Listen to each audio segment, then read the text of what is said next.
இஸ்ரேலினுடைய வான்படை தெஹரானினுடைய மொத்த வானத்தையும் நமது கட்டுப்பாட்டின் கீழ வச்சிருந்துச்சு. இஸ்ரேலினுடைய கட்டுப்பாட்டின் கீழ வச்சிருந்துச்சு. இது நமக்கு மகத்தான வெற்றியாகும். வரலாற்று ரீதியாக இஸ்ரேலினுடைய ராணுவ மைல்கல்லையே அது குறிக்குது. இஸ்ரேலினுடைய மெயின் டார்கெட் ஈரான்ல யாரா இருக்கும் அப்படின்னு சொல்லி நீங்க கேட்கலாம்.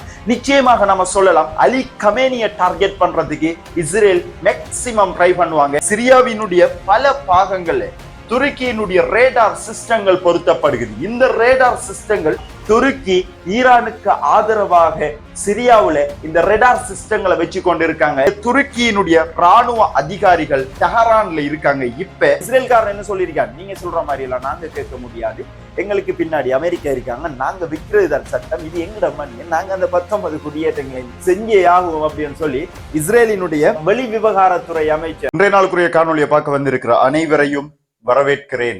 ஹசன் நஸ்ருல்லா வஃபாத்தாவதற்கு முந்தி நிறைய விடயங்களை சொல்லியிருந்தார். பக்கத்துல இருக்கிற துருக்கிக்கு இஸ்ரேல் ஆதரிக்கக்கூடிய அரபு நாடுகளுக்கு என்ன சொல்லியிருந்தார், ஆக்கிரமிப்பை ஆதரிச்சு கொண்டிருக்கீங்க அல்லது காசாவுல நடக்கிற இனப்படுகொலைக்கு எதிராக நீங்க குரல் கொடுக்காம இருக்கீங்க. இப்ப நீங்க நான் குரல் கொடுக்காம இருக்கிறது வரும் காலங்கள்ல உங்களையும் பாதிக்கும். உங்களுடைய காலடிக்கை அந்த பிரச்சனை நிற்கும். அந்த நிலைமை தான் இப்ப துருக்கிக்கு வந்திருக்கு அப்படி என்று சொல்லலாம். சைப்ரஸ், கிரீஸ், இஸ்ரேல் இந்த 3 நாடுகளும் சேர்ந்து ஒப்பந்தம் செஞ்சிருந்தாங்க. மெடிட்டேரியன் சீல துருக்கிக்கு எதிரான ஒப்பந்தமாகவே இது இருந்துச்சு. அதே போன்று குர்துகளை வச்சு துருக்கிக்கு எதிரான காய் நகர்த்தல்களை சிரியாவுக்குள்ள நடத்துறதுக்கு இஸ்ரேல் ஆரம்பிச்சிருந்தாங்க. இது எல்லாமே இஸ்ரேலினுடைய துருக்கிக்கு எதிரான திட்டங்களாக இருந்துச்சு. இப்ப இதுக்கு துருக்கி ரியாக்ட் பண்ண ஆரம்பிச்சிருக்காங்க. டைரக்டா இப்ப இஸ்ரேலுக்கு எதிராக பல நடவடிக்கைகளை எடுக்க ஆரம்பிச்சிருக்காங்க. அந்த அடிப்படையில இப்ப எர்துகானினுடைய கருத்துக்கள் அடுத்த கட்டத்தை நோக்கி நகர்வதாக இருக்கு அப்படின்னு சொல்லலாம். என்ன அப்படின்னு சொன்னா, காசாவுக்குள்ள 70,000 அப்பாவி உயிர்களை படுகொலை செஞ்சிருக்காங்க. காசாவினுடைய யுத்த நிறுத்த ஒப்பந்தத்துல நாங்க மத்தியஸ்தம் வகிச்சு கொண்டிருக்கோம். 600 ட்ரக்குகள் ஒவ்வொரு நாளும் காசாவினுடைய மக்களுக்கு இஸ்ரேல் காசாவுக்குள்ள அனுமதிக்கணும். ஆனா அரை பங்கு ட்ரக்குகளை கூட, அதாவது லாரிகளை கூட இஸ்ரேல் காசாவுக்குள்ள அனுமதிக்கல. அது மட்டும் இல்லாம தொடர்ச்சியாக இஸ்ரேல் தான் தோன்றித்தனமான தாக்குதல்களை காசாவுக்குள்ள செஞ்சு கொண்டு வராங்க. இதன் காரணத்தால யுத்த நிறுத்தம் அப்பட்டமாக மீறப்பட்டு கொண்டிருக்கு அப்படிங்கிற ஒரு எச்சரிக்கையை எர்துகான் வச்சிருக்கார். அது மட்டும் இல்லாம பூகோள அரசியல் ரீதியாக பல மாற்றங்கள் நடைபெறும் அப்படின்னு சொல்லியிருந்தேன். பல மாற்றங்கள் நடைபெற இருக்கு அப்படின்னு சொல்லியிருந்தேன். அந்த அடிப்படையில துருக்கியினுடைய ராணுவ அதிகாரிகள் தெஹரான்ல இருக்காங்க. இப்ப இஸ்ரேலினுடைய இந்த கருத்துக்களுக்கு எதிராக எவ்வாறு நாம் செயலாற்றலாம் அப்படிங்கிற அடிப்படையில இந்த 2 நாட்டினுடைய முக்கியமான ராணுவ அதிகாரிகள், உயர் அதிகாரிகள் ஒரு கலந்துரையாடல்ல ஈடுபட்டு கொண்டு வராங்க. இவங்க ஈடுபட்டு கொண்டு வந்த இந்த நேரங்களே, அதாவது நேற்று போயிருந்தாங்க, இன்னைக்கு இன்னொரு முக்கியமான விடயம் சிரியாவுக்குள்ள நடந்திருக்கு. என்ன அப்படின்னு சொன்னா, சிரியாவினுடைய பல பாகங்கள்ல துருக்கியினுடைய ரேடார் சிஸ்டங்கள் பொருத்தப்படுகிறது. இந்த ரேடார் சிஸ்டங்கள் என்ன செய்யும் அப்படின்னு சொல்லி ஆரம்பத்துல பார்ப்போமே, அதாவது சிரியாவினுடைய வான்பரப்புக்கு மேலாலே எந்த விதமான விமானங்கள் பறந்தாலும், எந்த விதமான மிசைல்கள் வந்தாலும், எந்த விதமான, அதாவது பறக்கிற பொருட்கள், சின்ன ஒரு பறவை பறந்தா கூட அது என்ன அப்படின்னு சொல்லி இந்த ரேடார் சிஸ்டங்கள் காட்டும். ஆக சிரியா முழுவதிலையும் துருக்கி இந்த ரேடார் சிஸ்டங்களை பொருத்துறதுக்கு ஆரம்பிச்சிருக்காங்க. துருக்கியினுடைய ராணுவ அதிகாரிகளினுடைய வருகை தெஹரானுக்கு இருந்துச்சு. அதன் பிறகு இவ்வாறான விடயங்கள் நடப்பது ஆய்வியலாளர்கள் சொல்றாங்க. என்ன அப்படின்னு சொன்னா, துருக்கி ஈரானுக்கு ஆதரவாக சிரியாவுல இந்த ரேடார் சிஸ்டங்களை வச்சு கொண்டிருக்காங்க. இஸ்ரேல இருந்து வர மிசைல்களாக இருக்கலாம், இஸ்ரேலினுடைய F-35 ஃபைட்டர் ஜெட்களாக இருக்கலாம், அதனுடைய பயணப்பாதையை கண்காணித்து தகவல் வழங்குவதற்காக இந்த நடவடிக்கையை துருக்கி சிரியாவுக்குள்ள செய்யறாங்க.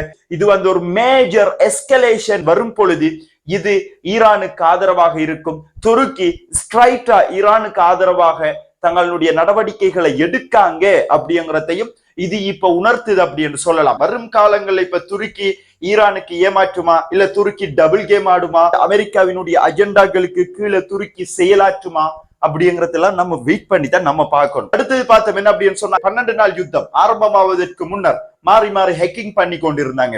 அதாவது ஈரானினுடைய ஹேக்கர்ஸ் இஸ்ரேலினுடைய முக்கிய நபர்களினுடைய மொபைல் போன்கள், அவங்க பயன்படுத்துற லேப்டாப்பா இருக்கலாம், இல்லாட்டி வேறு ஏதாவது இருக்கலாம், அவைகளை ஹேக்கர்ஸ் ஹேக் பண்றதுமாக அந்த 12 நாள் யுத்தத்துக்கு முன்னர் என்னென்ன விடயங்கள் எல்லாம் ஒரு யுத்தத்திற்கான அறிகுறிகளாக இடம்பெற்றுக் கொண்டிருந்துச்சோ அந்த விஷயங்கள் எல்லாம் இப்ப நடந்து கொண்டிருக்கு. என்ன அப்படின்னு சொன்னா, இஸ்ரேலினுடைய நெசட்ல இருக்கிற மோஷே ஷாடா அப்படிங்கிறவரையும் அதே போன்று தாலி கோட்லிஃப் அப்படிங்கிற 2 பேருடைய, அதாவது 2 எம்பிமாரனுடைய, பார்லிமெண்ட்ல இருக்கிற 2 எம்பிமாரனுடைய மொபைல் போனை வந்து ஈரானினுடைய ஹேக்கர்ஸ் ஹேக் பண்ணியிருக்காங்க. அது மட்டும் இல்லாம கடந்த காலங்களில் வந்து இஸ்ரேலினுடைய முன்னாள் பிரதமர் நஃப்தாலி பென்னட்டினுடைய போனையுமே வந்து ஈரானிய ஹேக்கர்ஸ் ஹேக் பண்ணியிருந்தாங்க. அதே மாதிரி அடுத்தது பார்த்தோம் என்ன அப்படின்னு சொன்னா, சிட்னியில நடந்த பொண்டி பீச் தாக்குதலுமே வந்து ஈரான் இஸ்ரேல் யுத்தத்திற்கான ஒரு முன்னறிவிப்புகள் ஒன்றாகத்தான் இருக்கு அப்படின்னு சொல்லியும், இதை வந்து இஸ்ரேல் தான் திட்டமிட்டு நடாத்திச்சு அப்படின்னு சொல்லியும், இஸ்ரேல் தனக்கான அனுதாபத்தை தேடுவதற்காக உலக நாடுகள் ரீதியில் ஒரு பிம்பத்தை வெளிக்காட்டுவதற்காக இந்தியர்களை வைத்தே இந்த தாக்குதலை நடாத்தி இருக்காங்க ஆஸ்திரேலியாவுக்குள்ள அப்படின்னு சொல்லி ஈரான் நேரடியாக இப்ப இஸ்ரேல் மேல குற்றம் சுமத்த ஆரம்பிச்சிருக்காங்க. அது மட்டும் இல்லாம ஈரான் இவ்வாறான விடயங்களை செஞ்சு கொண்டிருக்கோங்களே, இப்ப வந்து நெத்தன்யாகுவா இருக்கலாம், இஸ்ரேலினுடைய அதிகாரிகளாக இருக்கலாம், போற இடம் எல்லாமே வந்து ஈரானுக்கு எதிரான புரோபகண்டாவை செஞ்சு கொண்டிருக்காங்க, பிரச்சாரம் செஞ்சு கொண்டிருக்காங்க அப்படின்னு சொல்லலாம். அந்த அடிப்படையில இஸ்ரேல வந்து 191வது பிரிகேடின் விமானப்படையின் பயிற்சிகளை முடிச்சு வெளியிறங்குற பட்டதாரி விமானிகளுக்கான பரிசளிப்பு விழா ஹட்சோரிம்ல நடந்திருந்துச்சு. அந்த விழாவுல வந்து இஸ்ரேலினுடைய பாதுகாப்புத்துறை அமைச்சரான இஸ்ரேல் காட், இஸ்ரேலினுடைய ராணுவ தலைமை தளபதி இயல் ஜமீர், அதே போன்று இஸ்ரேலினுடைய பிரதமர் பெஞ்சமின் நெத்தன்யாகு இவங்க கலந்து கொண்டிருந்தாங்க. இதுல வந்து நெத்தன்யாகு இந்த இடத்திலேயுமே வந்து ஈரான் சம்பந்தப்பட்ட விடயங்களை தான் அவர் குறிப்பிட்டு இருக்கார். அதாவது கடந்த 12 நாள் யுத்தத்துல நமது வான்படை, அதாவது இஸ்ரேலினுடைய வான்படை வந்து தெஹரானினுடைய மொத்த வானத்தையும் நமது கட்டுப்பாட்டின் கீழே வச்சிருந்துச்சு, இஸ்ரேலினுடைய கட்டுப்பாட்டின் கீழே வச்சிருந்துச்சு. இது நமக்கு மகத்தான வெற்றியாகும். வரலாற்று ரீதியாக இஸ்ரேலினுடைய ராணுவ மைல்கல்லையே அது குறிக்குது அப்படின்னு சொல்லியிருக்கார். அது மட்டும் இல்லாம மேலும் அவர் சொல்றாரு என்னன்னா, இப்ப வந்து மீண்டும் ஹமாஸா இருக்கலாம், ஹெஸ்புல்லாக்களாக இருக்கலாம், அன்சார் அல்லாக்களாக இருக்கலாம், ஈரானாக இருக்கலாம், இஸ்ரேலுக்கு எதிராக மீண்டும் தலை தூக்க ஆரம்பிச்சிருக்காங்க, மீண்டும் ஆயுதங்களை தூக்க ஆரம்பிச்சிருக்காங்க. இவங்களுக்கு எதிராக நாம செயல்படணும் அப்படின்னு சொல்லியிருக்காங்க. அது மட்டும் இல்லாம இப்ப பிராந்தியத்துல நிலவுகின்ற பதற்றத்தை தணிக்கக்கூடிய எந்த முயற்சிகளையும் நாம ஈடுபடுறதுக்கு ரெடி இல்லை அப்படின்னு சொல்லி நெட்டன்யாஹு சொல்லியிருக்கார். அதாவது ஒரு யுத்தத்துக்கு நாம தயாராகிறோம், உடல் ரீதியாக மன ரீதியாக அவர்களுடைய நாட்டு மக்களை யுத்தத்திற்கு தயார்படுத்துற பிரச்சாரங்களாகவும் இது இருக்கலாம். அது மட்டும் இல்லாம இப்ப வந்து இஸ்ரேலினுடைய காய் நகர்த்தல்கள் எப்படி இருக்கு அப்படின்னு சொன்னா, ஒரு யுத்தம் எப்படி செய்யணும், எங்க செய்யணும் எல்லாத்தையுமே பிளான் பண்ணிப்பட்டு இப்ப வந்து அடுத்த கட்ட நடவடிக்கைக்கு இஸ்ரேல் இறங்கியிருக்காங்க அப்படின்னு சொல்லி 4 நாளே வீடியோக்களுக்கு முன்னாடியே நான் சொல்லியிருந்தேன். இப்ப வந்து நீங்க கேட்கலாம், இஸ்ரேலினுடைய மெயின் டார்கெட் ஈரான்ல யாரா இருக்கும் அப்படின்னு சொல்லி நீங்க கேட்கலாம்.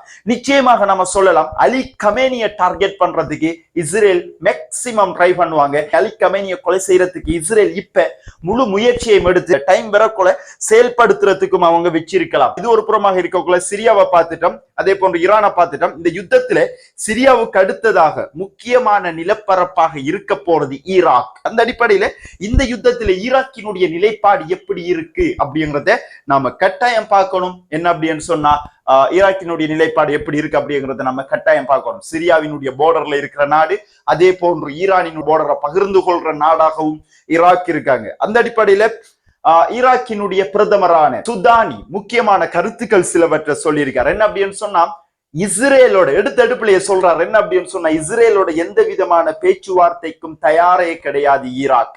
இஸ்ரேலோட பேச்சுவார்த்தை அப்படின்னு சொன்னா நார்மலைசேஷன் அப்படின்னு சொல்லுவாங்க தானே, அதாவது இயல்பாக்கம் அப்படின்னு சொல்லுவாங்க. அந்த இயல்பாக்கம் அப்படிங்கிற வார்த்தை இஸ்ரேலோட நாங்க பேச்சுவார்த்தை செய்ய போறோம் அப்படின்னு சொன்னா எங்களோட டிக்ஷனரியில இருந்தே அந்த வார்த்தையை நாங்க எடுக்கோம், எங்களோட அகராதியில இருந்தே அந்த வார்த்தையை நாங்க எடுக்க. அது மட்டும் இல்லாம ஈராக்கினுடைய சட்டமே இஸ்ரேலை அங்கீகரிக்காம இருக்கிறது தான் ஈராக்கினுடைய முதன்மை நோக்கமாக இருக்கிறது. என்ன அப்படின்னு சொன்னா, ஈராக்கினுடைய பொதுமக்களை பாதுகாக்கிற, சகோதரத்துவத்தை பாதுகாக்கிற, அவர்களோட கைகோர்த்து நிக்கிற அப்படிங்கிற வசனத்தையும் யூஸ் பண்ணிருக்காரு. அப்படின்னு சொன்னா ஈராக் வந்து இப்ப நம்ம சொல்ல போனோம் அப்படின்னு சொன்னா யாருடைய கண்ட்ரோல் இருக்கு? ஈராக்கை பொறுத்த வரைக்கும் ஈரானினுடைய கண்ட்ரோலுக்குள்ள மெஜாரிட்டியா வந்து ஈரானினுடைய கண்ட்ரோலுக்குள்ளதான் இதுவரைக்கும் ஈராக் இருந்து கொண்டிருக்காங்க. ஈராக்கினுடைய வான்பரப்பையும் இஸ்ரேல் பயன்படுத்த மாட்டாது. ஏனென்றால் ஈராக்கினுடைய வான்பரப்பு ஈரானினுடைய கட்டுப்பாட்டின் கீழே இருக்கு அப்படிங்கிறதும் இதுல குறிப்பிடப்பட வேண்டிய விடயங்களுடைய. சோ ஈராக் வந்து டைரக்டா ஈரானினுடைய சைடு எடுக்காங்க. நிலவரங்கள், மத்திய கிழக்கினுடைய நிலவரங்கள் இவ்வாறு இருக்கக்குள்ள இப்ப நிலவி கொண்டு வர இந்த பதட்டமான சூழ்நிலைகள்ல உலக நாடுகள் என்ன சொல்லிக் கொண்டிருக்கு? உலக நாடுகள், பெரும்பான்மையான நாடுகள், பொருளாதார ரீதியாக வலுவான நாடுகள் யார சைடுக்கு நிக்காங்க அப்படின்னு சொல்லி நம்ம கட்டாயம் பார்க்கணும். இப்ப நடந்துக்கு இருக்கிற இந்த சூழ்நிலையில ஜியோ பொலிட்டிக்கல் ரீதியாக பூகோள அரசியல் ரீதியாக. அந்த அடிப்படையில பார்த்தோம் அப்படின்னு சொன்னா கடந்த ஒரு வாரங்களுக்கு முன்னர் அப்படின்னு சொல்லி நான் நினைக்கிறேன், இப்ப எக்ஸாக்டா எனக்கு தெரியாது, ஒரு வீடியோல நம்ம சொல்லியிருந்தோம் இஸ்ரேல் 19 குடியேற்றங்களை, புதிய குடியேற்றங்களை வெஸ்ட் பேங்க் பிரதேசத்துல மேற்கு கரைக்குள்ள அமைக்க போறாங்க. எதுக்காக அமைக்காங்க? அவர்களினுடைய மெஜாரிட்டி பெர்சன்டேஜ் அதிகரிச்சா தான் வெஸ்ட் பேங்கை முழுமையாக இஸ்ரேல் கண்ட்ரோல் பண்ணலாம் அப்படிங்கிற அடிப்படையில.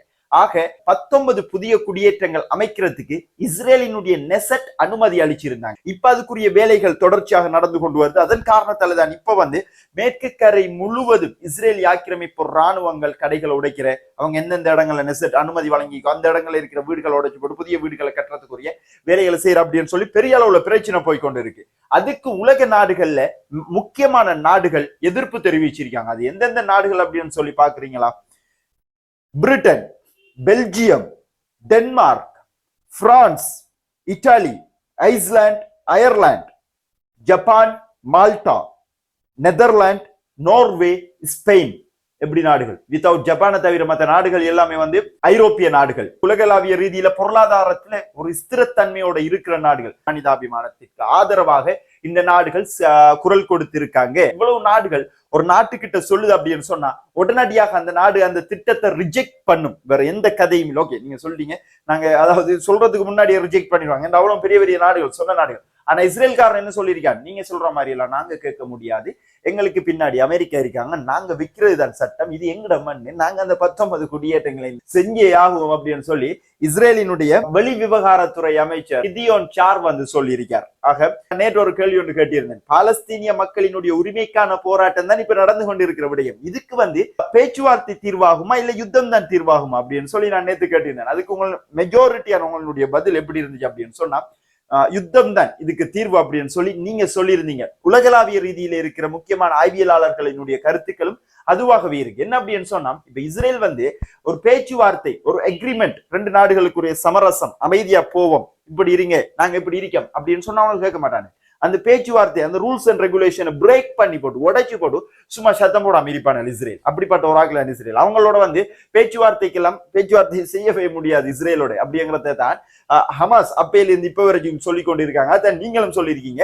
உலகளாவிய ரீதியில இருக்கிற மனிதாபிமானத்தை நேசிக்கக்கூடிய நிறைய பேருடைய பதில்களும் அதுவாகவே இருக்கு அப்படின்னு சொல்லிக்கொண்டு இப்போ துருக்கி ஈரானுக்கு ஆதரவாக மிக முக்கியமான நகர்வுகளை இப்ப செஞ்சு கொண்டிருக்காங்க. சிரியாவுக்குள்ள ரேடார் சிஸ்டம் பொருத்தி கொண்டிருக்காங்க. அதே மாதிரி துருக்கியினுடைய முக்கியமான ராணுவ தளபதிகள் இப்ப ஈரானுக்குள்ள இருக்காங்க. இது சம்பந்தமா நீங்க என்ன நினைக்கீங்க அப்படிங்கறத கீழே கமெண்ட் செக்ஷன்ல பண்ணுங்க அப்படின்னு சொல்லி கேட்டுக்கொண்டு நாளைக்கு பேசலாம். நன்றி.